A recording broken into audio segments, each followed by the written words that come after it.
लोकसभा चुनाव के सभी 7 फेज में 65.14% वोटिंग, 46 दिन का प्रोसेस, 1952 के बाद सबसे लंबा चुनाव।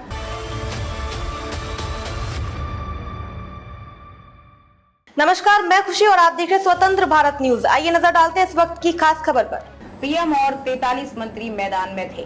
देश में 18वीं लोकसभा के लिए चुनाव खत्म हो चुका है। अब 4 जून को नतीजे आएंगे। 7 फेज में 28 राज्य और 8 केंद्र शासित प्रदेशों की 542 सीट पर लगभग 65.14% वोटिंग हुई। 19 अप्रैल से 4 जून तक चलने वाला ये चुनाव प्रक्रिया कुल 46 दिनों की है। ये 1952 के बाद सबसे लंबे समय तक चलने वाला चुनाव है। 1952 में चुनावी प्रक्रिया 4 महीने तक चली थी। वहीं 1980 में सिर्फ 4 दिन में चुनाव हो गए थे। वहीं 2019 के चुनाव 39 दिन में पूरा हो गए थे। इस बार के चुनावी मैदान में प्रधानमंत्री नरेंद्र मोदी, 43 केंद्रीय मंत्री, 12 पूर्व मुख्यमंत्री, 8 फिल्मी सितारे और 2 पूर्व क्रिकेटर थे।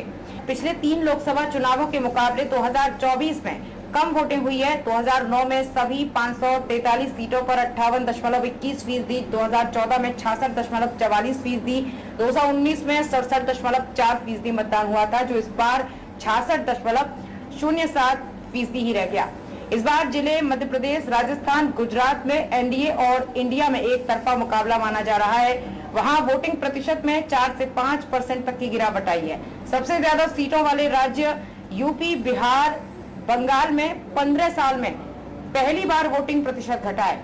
हालांकि महाराष्ट्र के पिछले 3 चुनावों से वोटिंग प्रतिशत बढ़ा है। लोकसभा चुनाव 2019 में भी 7 चरण में चुनाव हुए थे, लेकिन 2024 के 7 में से 5 चरणों में पिछली बार की तुलना वोटिंग 4% तक घटी है। जिन 2 चरणों में वोटिंग प्रतिशत बढ़ा है, वहां 1% से भी कम का अंतर है। लोकसभा के फर्स्ट फेज में 21 राज्यों, केंद्र शासित प्रदेशों की 102 सीटों पर वोटिंग हुई। पहले चरण में कुल 66.14% वोटिंग हुई।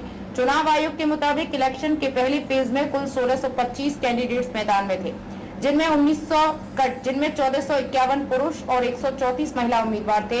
इनमें महिलाएं केवल 8% थी। वोटिंग के दौरान अलग अलग घटनाओं में 2 लोगों की मौत हुई।